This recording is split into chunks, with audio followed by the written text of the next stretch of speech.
I think we're going to go ahead and get started because I'm aware that Lynn has a class to get to at Baylor. So if you don't know her or you've not run into her before, I'd like to introduce to you Dr. Lynne Gackle, who's the Director of Choral Activities at Baylor.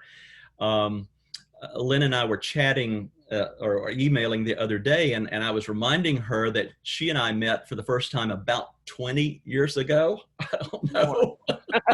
More. I was 12. I don't see how you could probably remember. No, right. Absolutely.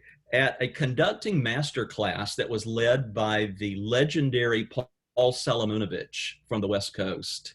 And it was at Appalachian State University in Boone, North Carolina. It was a beautiful setting. It was a beautiful week. Lynn was actually there as a presenter.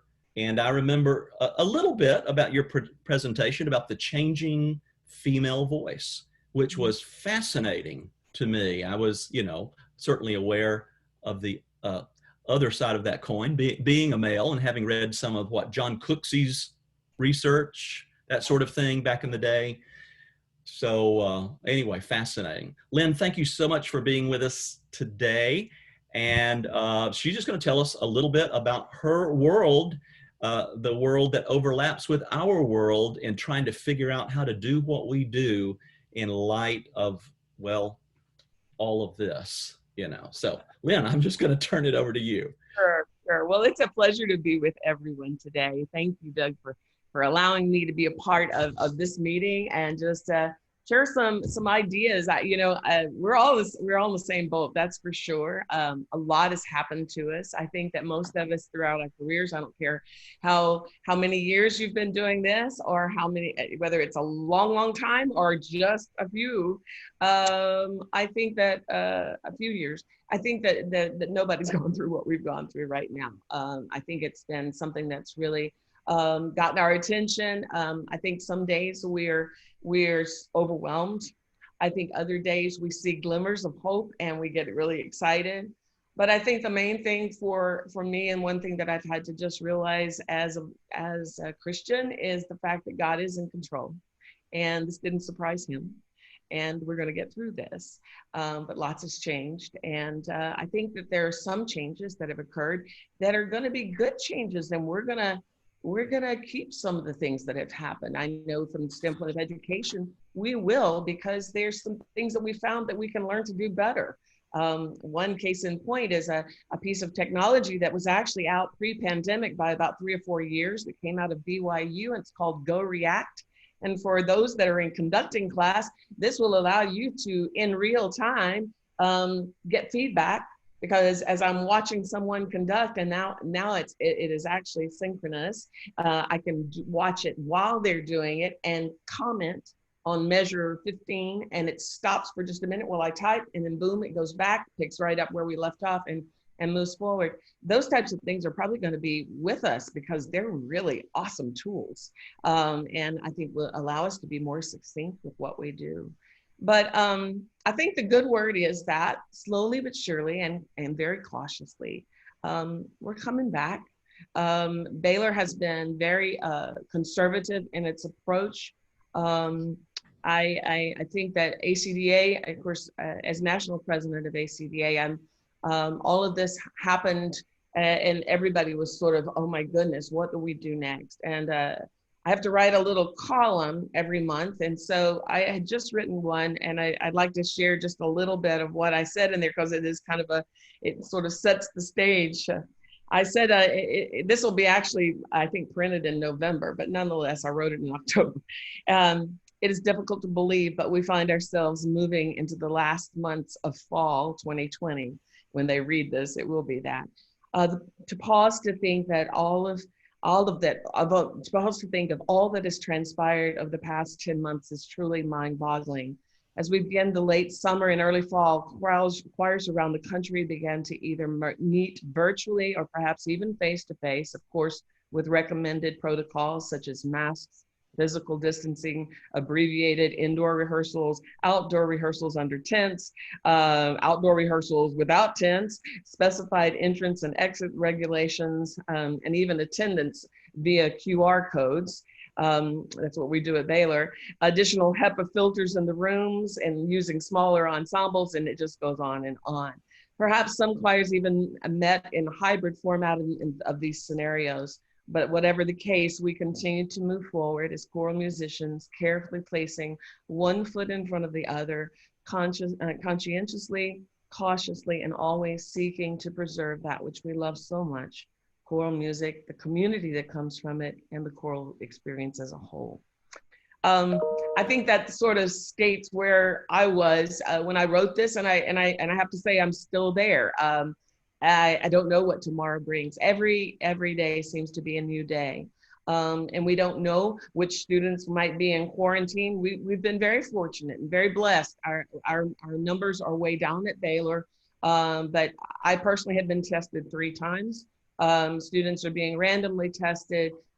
We have quarantine situations set up. Every one of my classes is also online. So I have my concert choir has 87 members in it, but 6 of those members are right here. And so I pick them up if we do a sectional rehearsal, and we all go together on my computer to the sectional rehearsal, and we use breakout rooms and so forth and so on. We are meeting face to face now, finally, but even that is very abbreviated. So I'll talk a little bit about that. But just a little background for me, last February, I left before spring break. I left Waco to attend the North Central and the Central Division Conference of ACDA in Milwaukee and SWACTA conference at Little Rock. That was the last time I actually stood in front of the choir until Monday, September the 7th. So almost to the day, it was 6 months. As you know, the incident with the choir at Skagit Bay, Washington, was one that began to teach the country about how this virus was even functioning. In total, 78 members attended the March 3rd practice and 61 attended the March 10th practice. And by the following week, 87% tested positive for that virus. 53 were hospitalized and 2 had sadly passed away. This really obviously got everybody's attention. And I mean, when I read it, I thought, oh no, choir, really? And it made me so sad, because the one thing that we love and we know in worship, as well as just in community, that brings people together, it was really sad to know that this is where the world finds out about how this virus is really moving. The epidemiologists went into overdrive, and the scientists began to really look at the virus, and nobody really understood it. So they began to seek answers. We were all seeking answers. We didn't know really what we were up against. And finally, that term super spreaders was applied to singers and most especially to choirs. We were, all of us, you included, I'm sure, we were aghast. I mean, how could this be?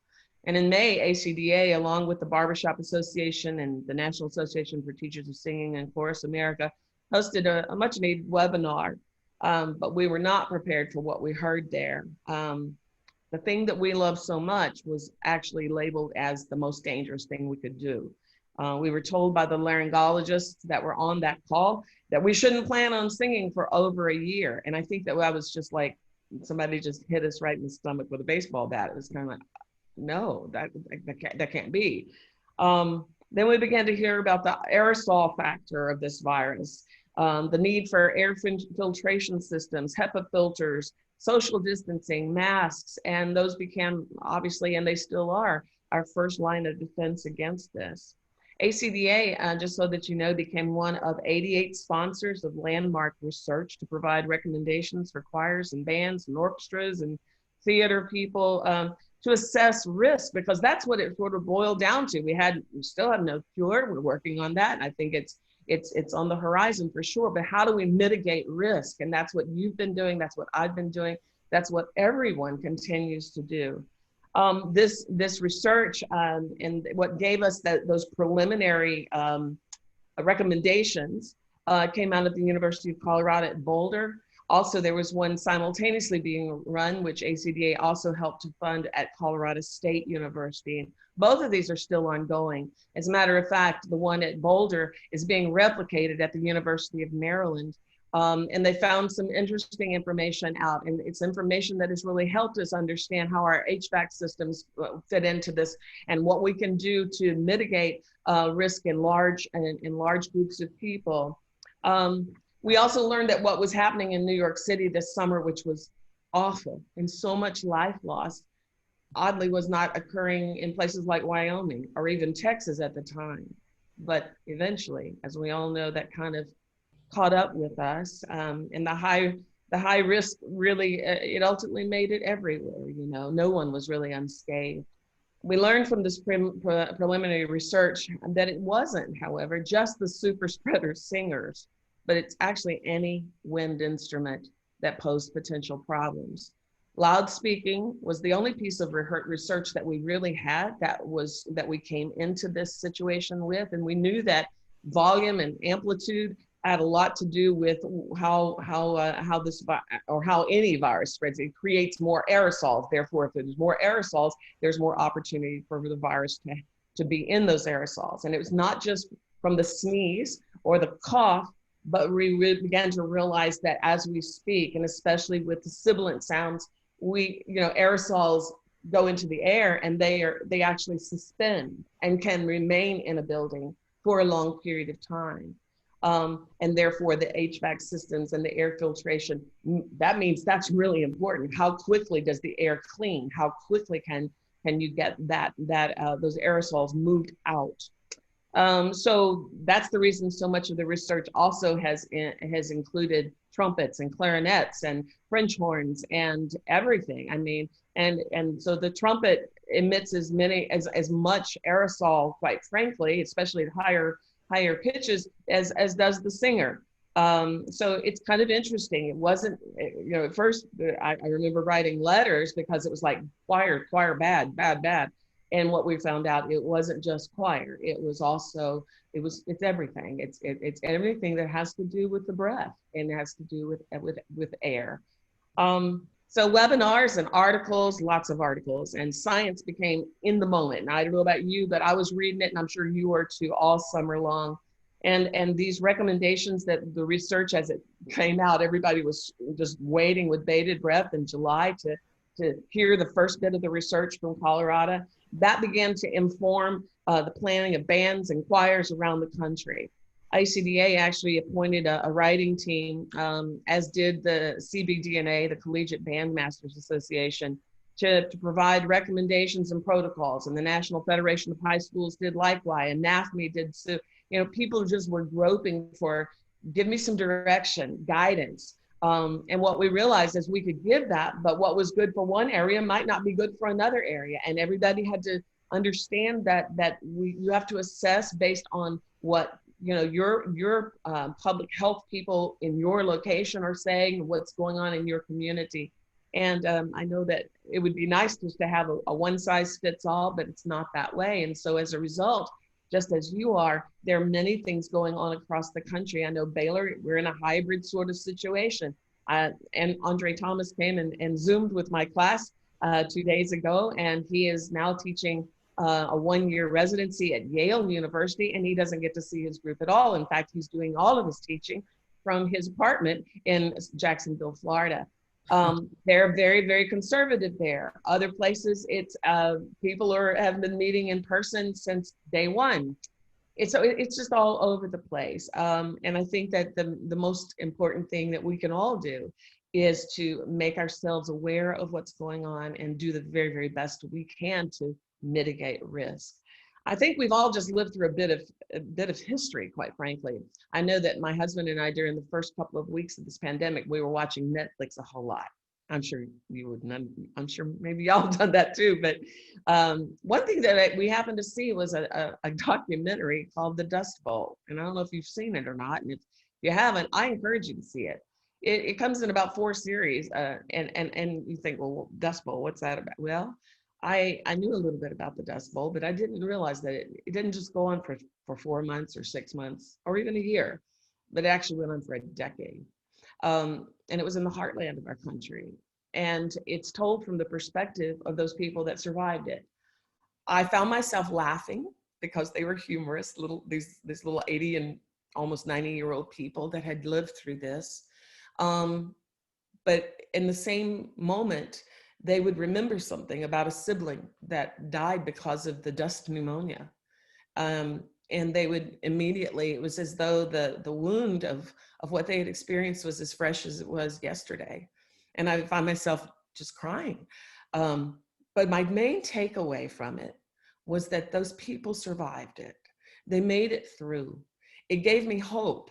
At that time, I also read through, I began to go to the Baylor, we have archives, and the Spanish flu is documented in those archives. And yes, they turned Baylor out. I mean, they weren't in school, they were sent back to the farms. And they have just some statements and testimonials from people that lived through that too. All of that to say that we will get through this, you know. It seems sometimes that so much of what we know and we love has been taken away from us.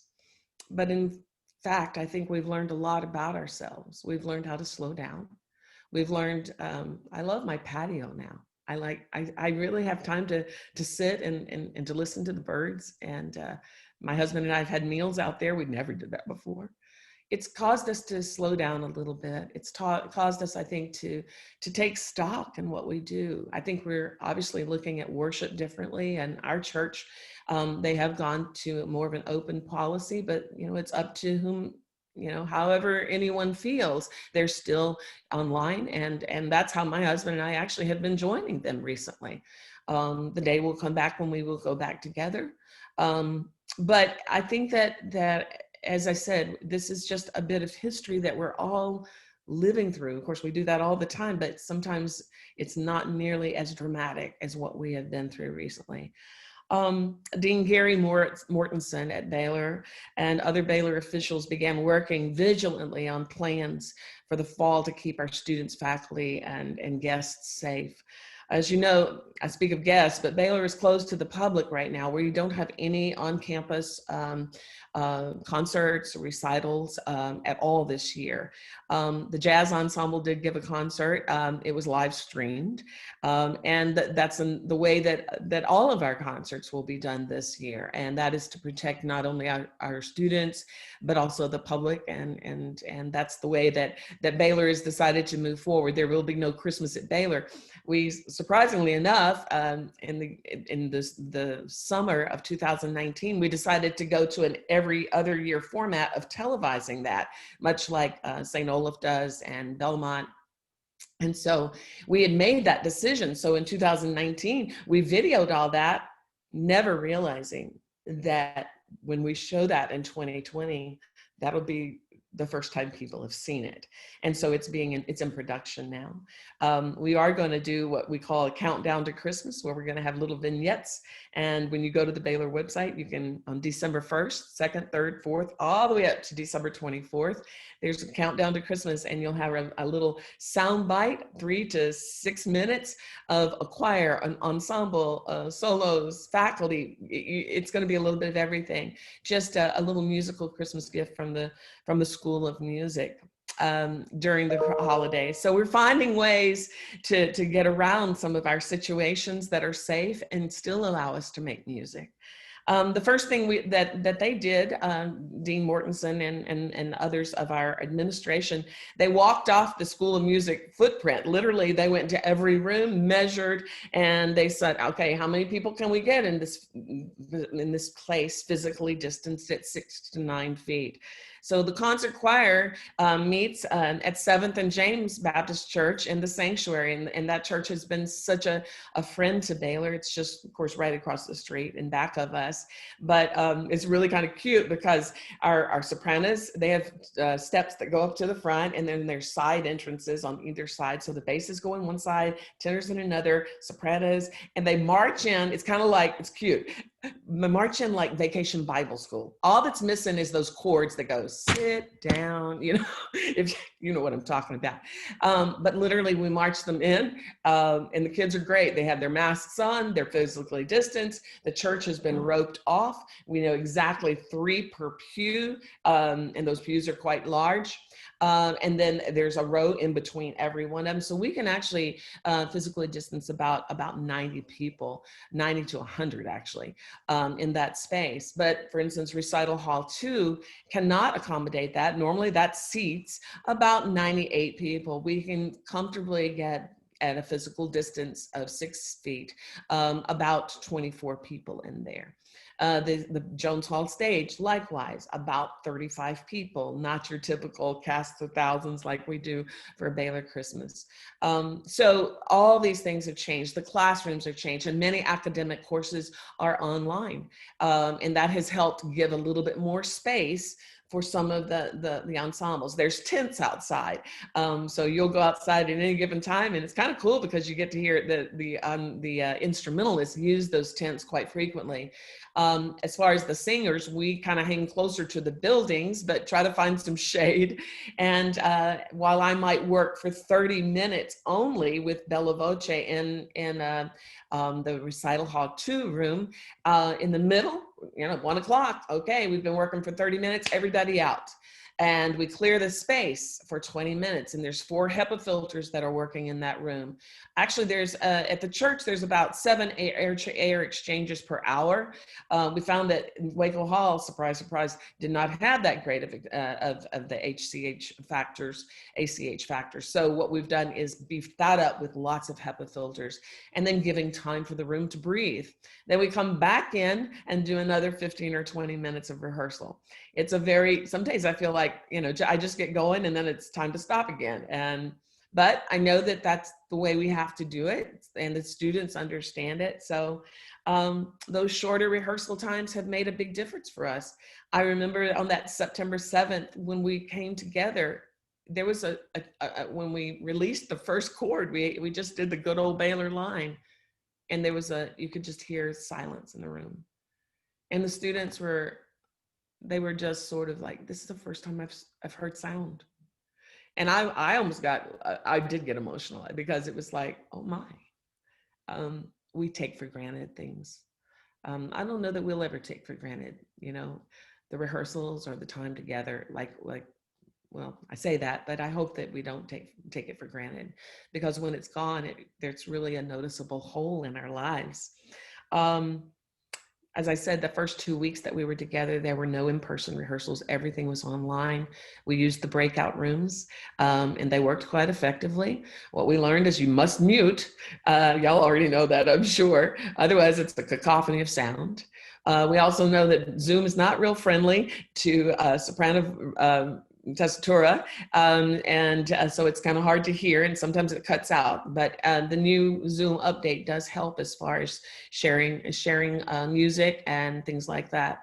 All my choral lit class immediately went digitized, and we're using a Canvas, and some of you might be familiar with Canvas, which is a platform similar to Blackboard, and everything is actually online. And that's kind of a good thing, because at any moment we were told you might be in person, but you need to be able to overnight change. And so with the help of a really smart graduate assistant who's a lot younger than I am and understands technology, we have been able to change things around a little bit, and actually kind of works well. I've noticed that student involvement and their engagement, you're looking right into their eyeballs, and there's no hiding.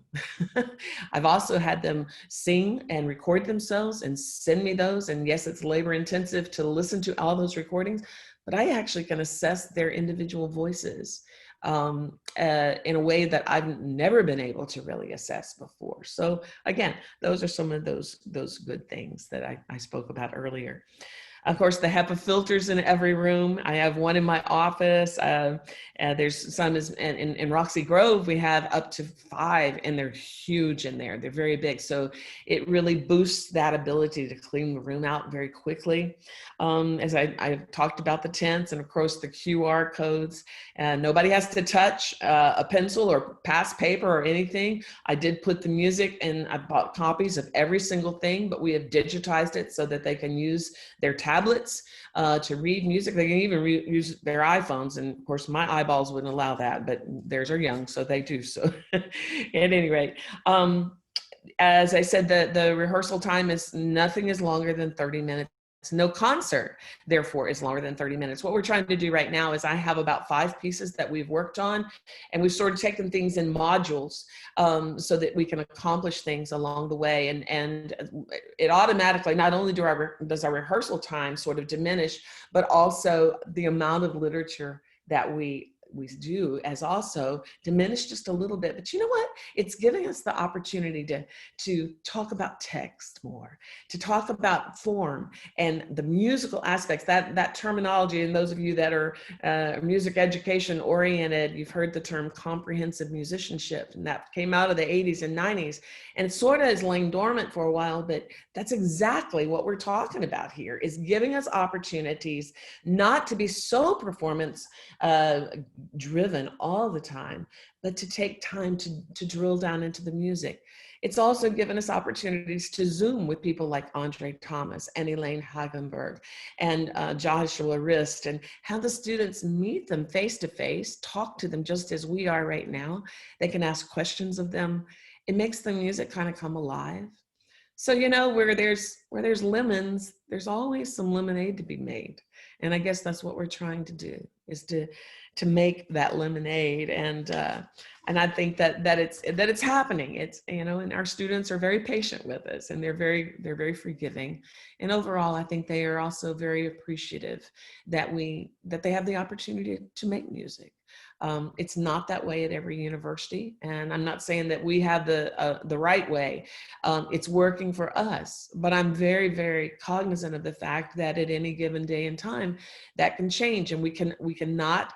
And I guess that's my message as chair of the ensemble division: is we can't lose our vigilance. We must be vigilant all the time.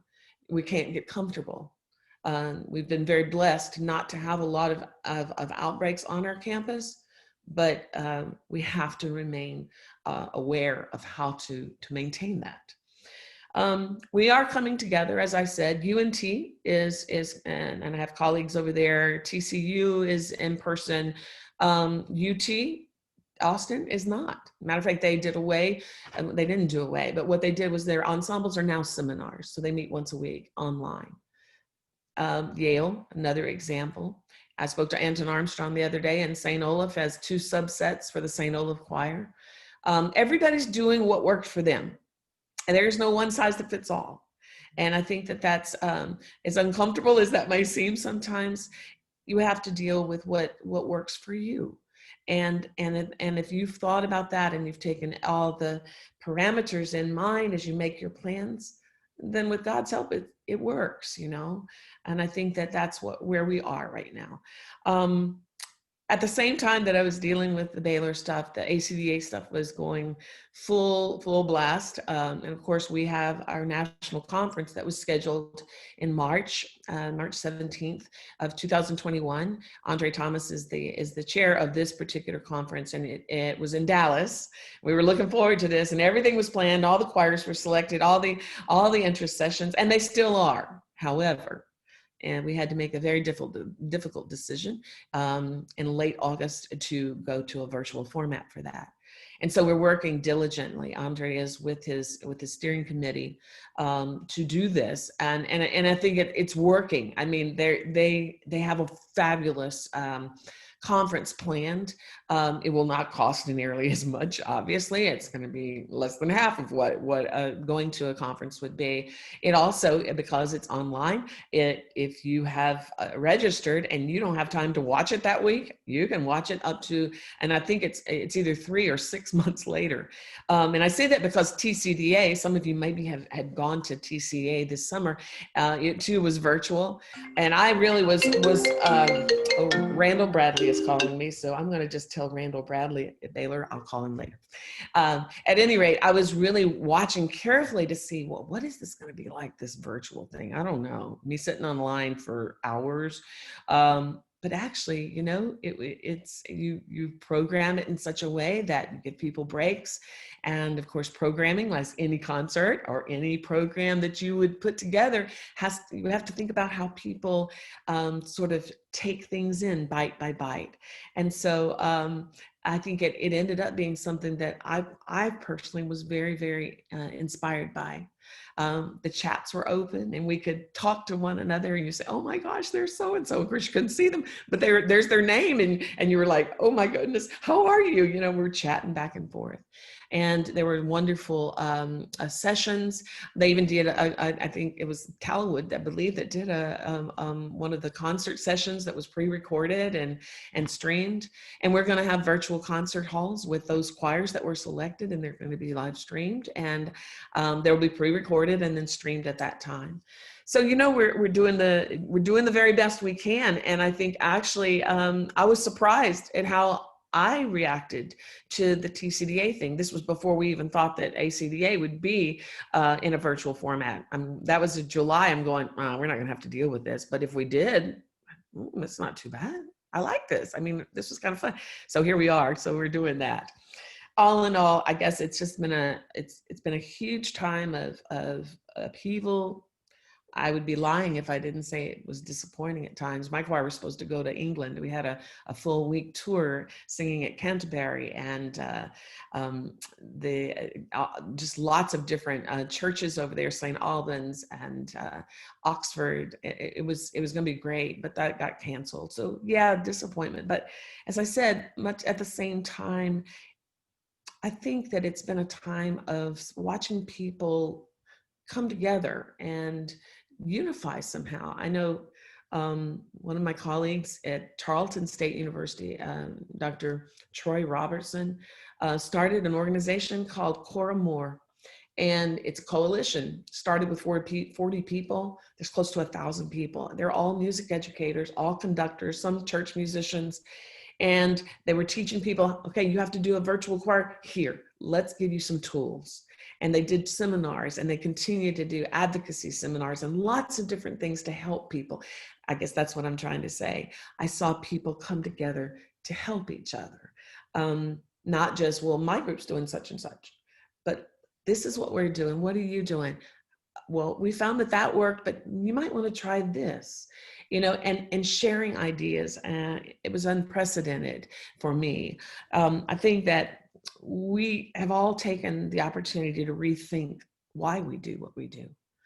You know, at the university level, we're always seeking for excellence, and excellence is important in what we do. I will not deny that. But you know what?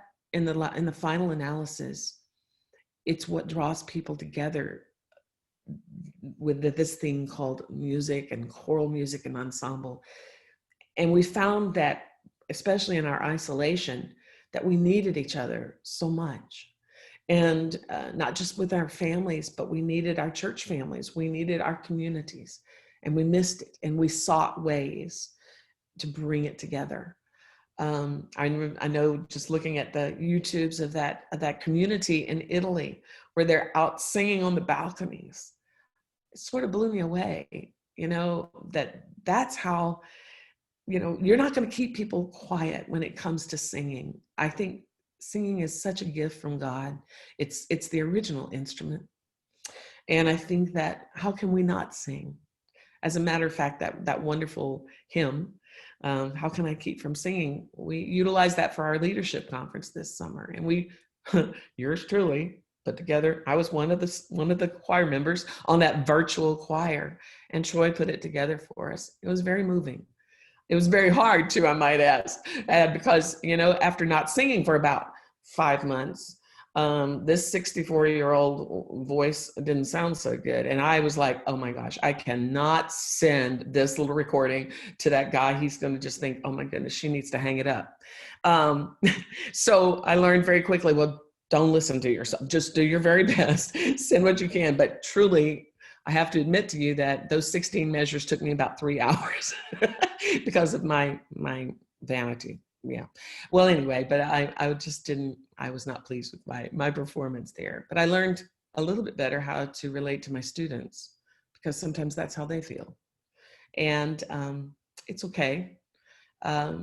I learned something from that experience, but I also learned that virtual choir, I remember the first time I saw that, I thought, oh my goodness, look at that. And then I thought, I'm never doing that. And then I might do that, you know, because I have right now, my Bella Voce girls, I have 24, and 3 of them are online. And this is their final semester at Baylor, and they won't have a choir experience. unless we do something virtually. So you do what you need to do, you know. I've been challenged to think in ways that I never would have thought of before.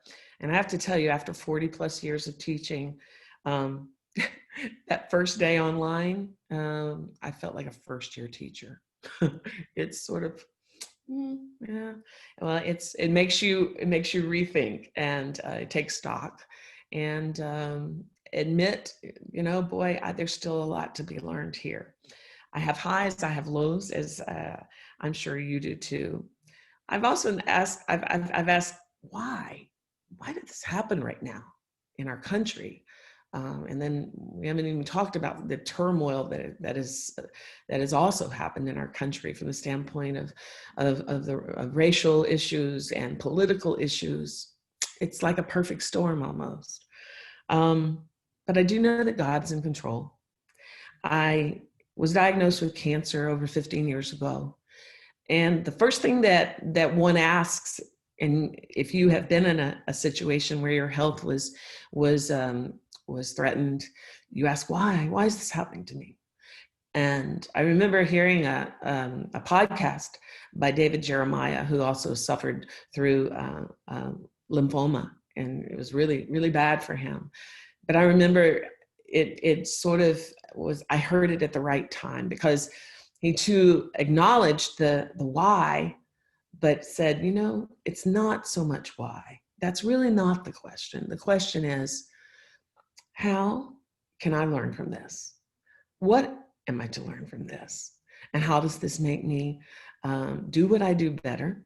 How does it bring me closer to who God wants me to be? And how do I grow from it?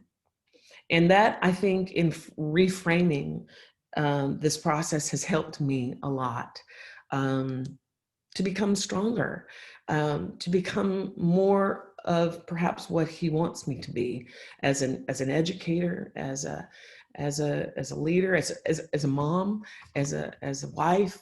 And I think that whenever we struggle with things like this in our lives that really affect every facet of our lives, that's how we need to look at it. We have to look at it, not why, but what can I learn and how can I grow from this? So I've lots of stuff that I've just talked about and sort of given you a little synopsis of my crazy life over the past few months.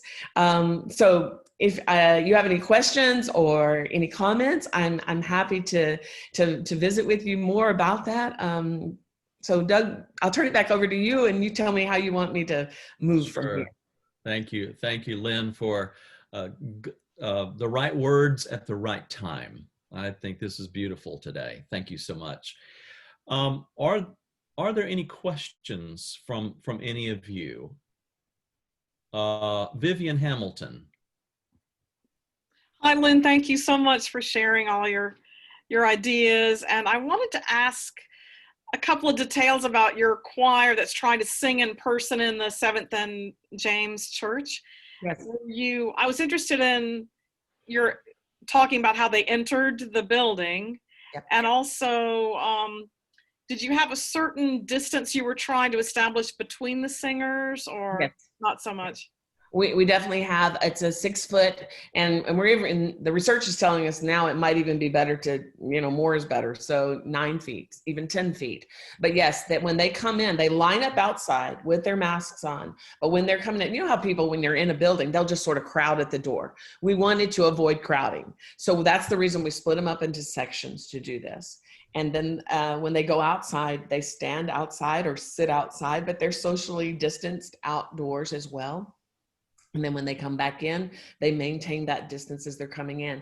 Therefore, there's no getting up and moving out. They have their book bag with them, but there's 6 feet on either side of them this way as well as forward. And so when they come in, we ask them, if you need to bring a water bottle, bring your water bottle with you, because we're not going to let you get up and get out. Obviously, if there's an emergency, they can, but that hasn't happened at this point. I think they just realized, okay, we're only in here for 30 minutes. And even if they needed to to run to the restroom, there's plenty of time to go do that before. We give them a little bit of extra time to get to the class. That's one thing that Baylor didn't do. My grad assistant's kind of frustrated because we're hybrid online for the first part of choral literature, but then he has to get on campus and run to vocal pedagogy, literally in less than 10 minutes. So we just went on and built about 5 minutes for those people coming from the Science Center to get over to the church, line up. If they need to, go to the restroom, get some water, they have time to do that. So yes, in answer to your question, we try to maintain that at all times. Thanks. Sure. Anybody else? I'd like to know what some of you are. Yes, go ahead. Chip. Yes. Do you use or have you used the singer's mask that I've been seeing, and how well does that work? We are using one. There's several out right now. The singer's mask from I think it's Broadway Repertory. It's very much like a duckbill, and our voice faculty tried it, and they felt it sort of hit up underneath and at the top of the larynx, and that was a problem. Then there was another one that's called the resonance mask that the music folder people are putting out. And that's a pretty good one. It does have a more space to open the jaw.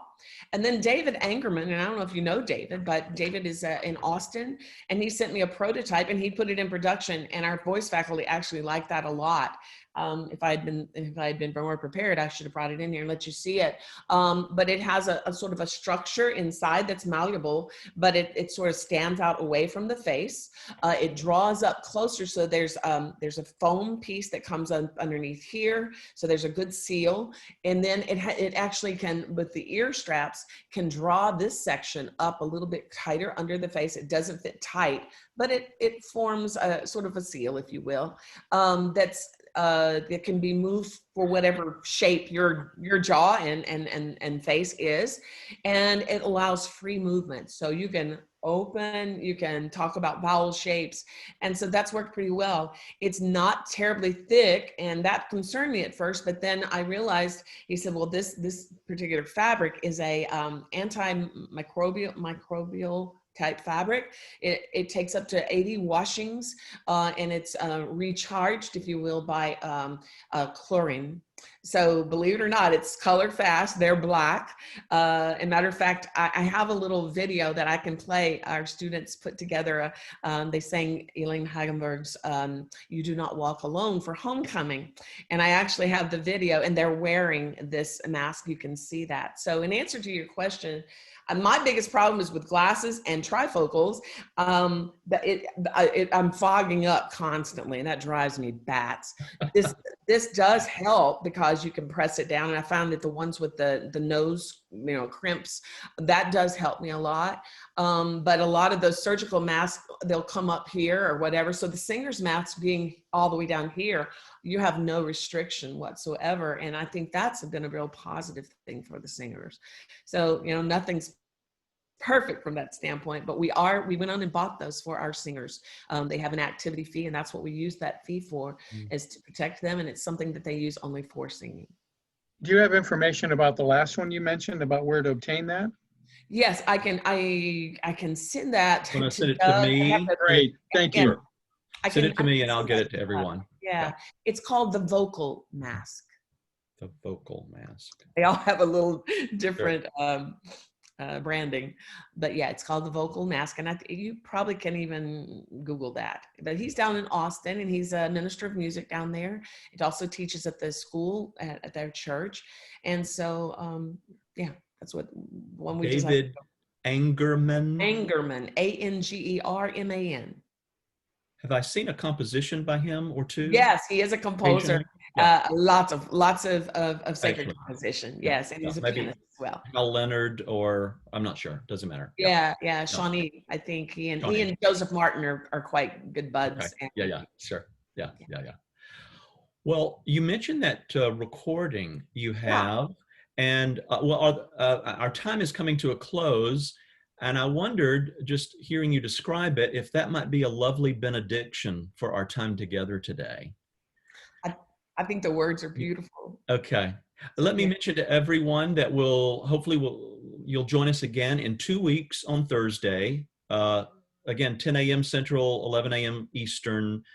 Suzanne Ringer, who is the Minister of Music at Oakland Baptist Church in Rock Hill, South Carolina, will be our guest presenter. She's a Polyphony member, and will just tell us how she is navigating this time. We'll find some time next time to do some breakout rooms. And so, yeah, join us if you can. And I will go ahead and tell you that our early November meeting, our guest will be Ken Miedema. So I called Ken and said, I think as we approach Advent particularly, and that's the uncertainty of that, some of the maybe even the grief we experience, as well as the joy, Ken just brings something very special to the table. So anyway, look forward to that in November. Suzanne Ringer in 2 weeks. And so, Lynn, do you want us to play this? I'm going to try to share my screen. So we'll keep our fingers crossed. Y'all say a prayer here. Share my computer sound. And let's see if we can do that. Okay. Okay, I think we've got it here. This is on Box. Lynn, can you make sure that you optimize your computer sound too? I did that. Okay. Now, why won't it play for me? Shoot. Okay, so I'm in Box. We can't find the page you're looking for, which is, I'm wondering if it's proprietary. It's the Baylor box. So if you give me just a second, let me see if I actually have a link for it as well. So y'all want to talk amongst yourselves a minute and I'll pull up. You get to see all my emails. Please do talk so I can pull this up. Don't look. Your secrets are safe. See how disorganized I really am. Your secrets are safe with us. Oh, yes. Let's see. Okay. We'll provide distractions. Hey, look. Yeah, we're sure. You can see. Wait, all right. A rabbit. Just making us feel really good about ourselves at this point. Oh, my gosh. Because we're all the same way. Okay. I think this is it. Come on. There we go. Oh, I just did about 1,000 of them. Here we go.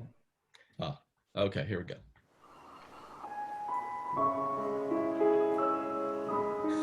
The camera was behind me. Not my best shot, but not too much of that.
So thank you for listening. That group is mostly freshmen.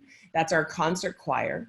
And they half of them are non-majors. The other half are music majors, some music ed, some vocal performance.